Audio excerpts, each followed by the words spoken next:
What do you think then are some potential solutions to some of these impacts that the crisis is having on sexual and reproductive health rights? I think education is so important because I myself I had a horrible sexual education, like they taught us in school. So I came from a private all-girls high school. So our only sex ed was playing us a video of a woman giving birth in like full frontal view, and it was pretty traumatizing the way they presented it. Then they said, you don't want that to happen to you while you're young?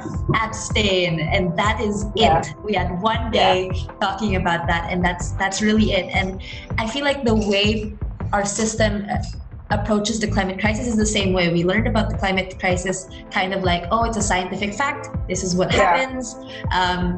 Melting ice caps, polar bears, okay, that's it, you're done. And I think it's so important that we educate people who are most impacted, because during these times of distress, sexual violence and harassment is more common, right, and more prone. And women and young girls need to be able to know their rights and know when they can approach people. For example, abortion isn't legal in my country.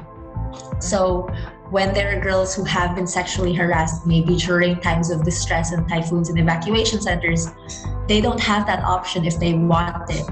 And that's something that's so difficult, because some girls don't even know that what's happening to them. Like this is that they're starting to get pregnant. And imagine all of that in a changing climate with the world getting worse and worse. And there's just so much confusion and stress. And this isn't something that we should have to deal with. What do you think about the solutions?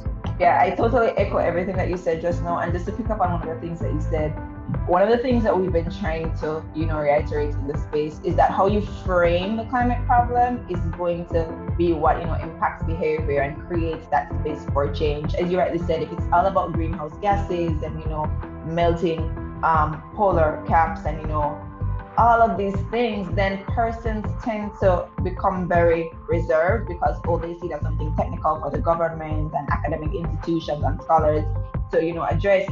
But when you bring it to the level of the local communities, you tell them that, climate change is going to impact your lives, your livelihoods, it's going to affect the abilities of your children going to school. It affects, whether or not you're able to reap if you're a farmer or as a fisher person, whether or not you're going to be able to go to sea. So for me, it's bringing it home and making it very culturally and locally appropriate.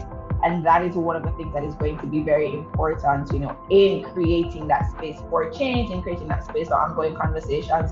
Something else as well that is going to be important is inclusion. Oftentimes, decisions are made for persons in local communities from behind closed doors and persons sitting around a desk. So these persons don't necessarily visit the community. They don't really know what the community is like. So yet a consultant goes out, a researcher goes out, and bring back the information, and then decisions are made away from the people.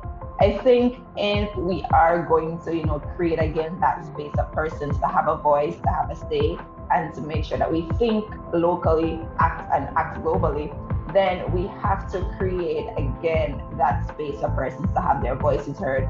How do we include young women? How do we include mothers? How do we include grandmothers? All these persons with all this knowledge to come and, talk about their experiences, talk about what they would like to see, and talk about what they don't like, and how we create a holistic and a collective approach moving forward. So for me, it's going to be about education, awareness, and inclusion. Really, what's so important is that as a society, we stop viewing development and growth as this everlasting growth and profit of the global north based on the overexploitation of the global south, but instead into something that thinks about the intersectional impacts of the climate crisis, both gender rights and class and ableism and everything, and one that focuses on the development and the quality of people's lives. Because everlasting growth, it's not real. The only thing in nature that grows continuously is cancer cells, if you think about that, right? So why are we thinking that society should always be constantly growing and profiting?